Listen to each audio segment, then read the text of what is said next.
Senator Marsha Blackburn of Tennessee joins us. Senator, always good to talk to you. Thanks for being here. It is always so good to talk to you. Thanks so much for having me on. A bunch of issues. Wanted to get your latest analysis on judiciary hearings, drug seizures at the border. We're going to get into that momentarily. But first, I know that Tennessee, your home state, has been hit with some really scary storms, and there's been some loss of life. What can you tell us about these tornadoes and the efforts to get help to those who need it? Yes, we know that they have touched down in a couple of counties, Hardeman County and McNairy County. The town of Selmer has been the hardest hit. They have lost 6 lives. And I know our governor and the Tennessee Emergency Management, my team, they've all been out this morning, and they're working hard to help people recover and to do a damage assessment. But McNairy County, Tennessee really caught the brunt of it last night, and we certainly are praying for those individuals. And then we've got a lot of flooding that is taking place in the middle Tennessee area. And continuing to watch that. It should be raining for another 8 hours or so, and then we'll be able to do a better damage assessment. But is there a need, Senator, for coordination with the Trump administration, the federal government, on some of the efforts to get help, or is the state of Tennessee mostly handling?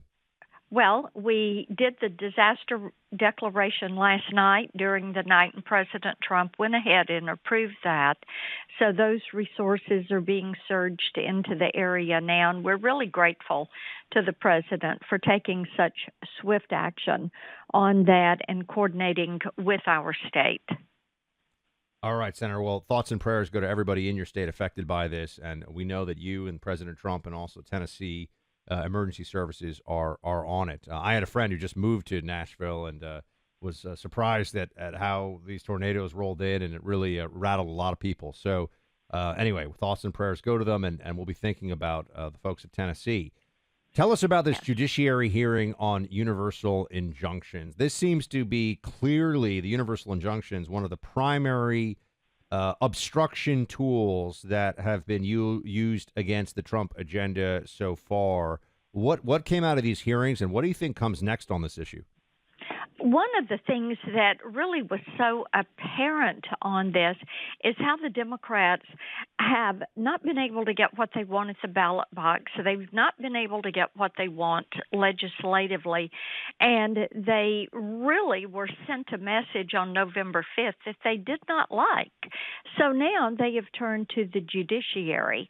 And time and again, as we heard from the witnesses, there is absolutely no constitutional or statutory authority for a district judge to issue a nationwide injunction. And a district judge is constrained by the case in front of him and the district in which he is seated. And he cannot go outside of that. And so it just showed how the Democrats are trying to politicize the courts, this time to get their way, which is to stop President Trump's agenda. And in the month of February, these activist judges issued 15 universal injunctions against Trump. And during Biden's entire administration, 4 years, there were only 14 against Biden in total. Now, what do you think should happen, or what are you hoping will happen next on this? The Supreme Court, I would assume, has to weigh in. So it feels like for a lot of us, are we just in a wait and see mode for there to be some sanity restored to this process? What happens next? Well, we do have legislation, and having the bill that would clarify that the judge cannot go outside of his district in making a ruling. That helps to elevate this issue because Chief Justice Roberts is going to have to weigh in on this, and the Supreme Court is going to have to weigh in on this issue. But we think it is a valid point and something that is necessary to point out that this authority does not exist with these federal district judges. And again, it points out the importance of having good constitutional jurists on the bench. Also, yesterday, Senator, there was a hearing, Senate hearing, with the CEO, the current CEO of Boeing. You know, a lot of people are much more attuned to air safety than they have been in a while, given some of the very unfortunate situations, both including some fatal accidents, but also some near misses that have been happening. I know this specifically was focused on the 737 Max 9 jet incident and some other very high profile aviation issues. But what happened at Boeing? I mean, that's I think a lot of people are just curious. This used to be considered a great American company with incredible safety procedures, incredibly innovative, and there's been a loss of confidence in Boeing as a corporation. What did the CEO tell you? What do people need to know about how this company and just airline safety in general is getting the focus that it needs? Well, and on airline safety, we have all been very concerned about that and are pushing the FAA to make certain that they are hiring people that are qualified to be air traffic controllers. And last year, because of DEI requirements, they had 1,000 people that were qualified, but they did not take them because they didn't meet certain DEI requirements.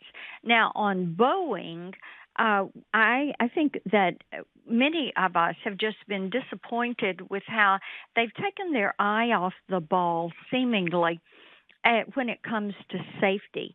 And I talked with the CEO yesterday in my time of questioning about how their culture at the company just seemed to have eroded, and there was not that trust among the employees and the leadership, and then also the lack of protection that was given to whistleblowers, because whistleblowers had been fired, they had been isolated, and what we need, if they had been heeding what these whistleblowers were saying, maybe that would have helped with not having this diminished work culture, and maybe they would not have taken their eye off the safety provisions that they should be meeting every single day as a guarantee to the flying public.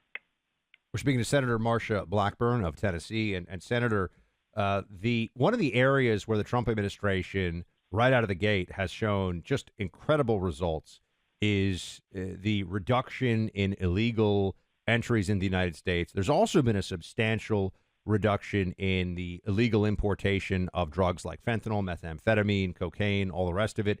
But you have raised, you and along with your colleague, Senator Ted Cruz, have raised that there was an effort that previously existed to add to the current, the current efforts to stop the drugs from flowing into the country that involved interdiction at transit hubs, and that the Biden administration turned this off. Can you tell us about what this program was and what would it take to get it going again?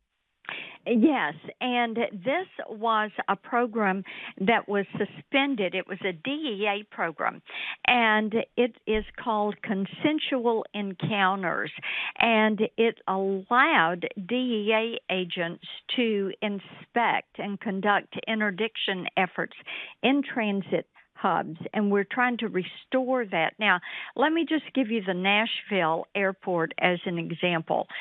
If you take the period of time from 2022 to 24, then they apprehended 33 kilograms of fentanyl pills, 16 kilograms of fentanyl powder, and over 1,500 kilograms of marijuana as they were conducting these interdictions. And the DOJ's Inspector General had concluded that the Biden administration DEA was not following these policies that are put in place. And we should be using every federal agency and everything that we have in order to conduct these searches and to keep these drugs from coming into the country. Is there anything else that you would like to see on the congressional, specifically Senate side, but congressional side, to help with border-related efforts? Is there anything else that, as a member of Congress, you could help get done? Because it's great what Trump has done so far, but feels like legislation could always help, or maybe in this case it could help. Well, we do need legislation because we need to codify the actions of the president.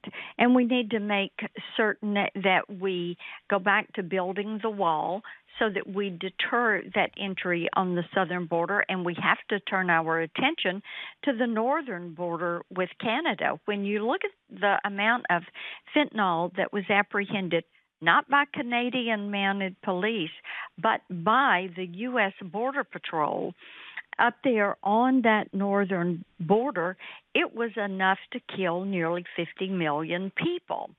And we know that the drug traffickers are now changing their routes, and they're going up to the Canadian border and then coming back down into the U.S. So it is imperative that we look at what is going to happen there with securing that border. And I think that you will see us push more for these programs that will help us to secure this country. And bear in mind, when we secure the border and you curb illegal entry, and thank goodness we are now at the lowest levels it's been in 2 decades, then Border Patrol has the opportunity to do more work at the ports of entry and to stop the transit of some of these drugs that have been making their way into the country. Senator Blackburn, always appreciate you making time for us here on Clay and Buck. Thank you so much. Absolutely. Thank you. Bye now. I want to tell you about Sabre. It's a company that makes products to help you defend yourself and your family. And this is a family-owned business. They've been at this for 50 years. I know the CEO. I know his team. They all truly believe in Sabre products because they rely on them to defend their families. And when you're looking for non-lethal options for self-defense in the home or outside, plus a whole other range of security tools for your home, Sabre is simply the best in class. In fact, their non-lethal pepper spray projectile launcher looks and feels like a pistol, and it is so useful, and it gives you a force escalation options. As you know, I'm a Second Amendment guy, so yeah, I've got a lot of guns here at home, but Carrie prefers a non-lethal option for herself when she leaves the home or when she's here at home without me around. And also, it gives me the opportunity, if I want to take it, to go non-lethal as a first resort. And when you see the Sabre Prepper projectile launcher and how effective that irritant cloud is, how big that cloud is, you realize people are really going to think twice. And this is going to be really helpful for protecting yourself, your family, and your home. Find dozens of great products that Sabre makes at their website, sabreradio.com. That's SABRE radio.com. Save 15% on that website today, sabreradio.com, or call 844-824-SAFE, 844-824-SAFE.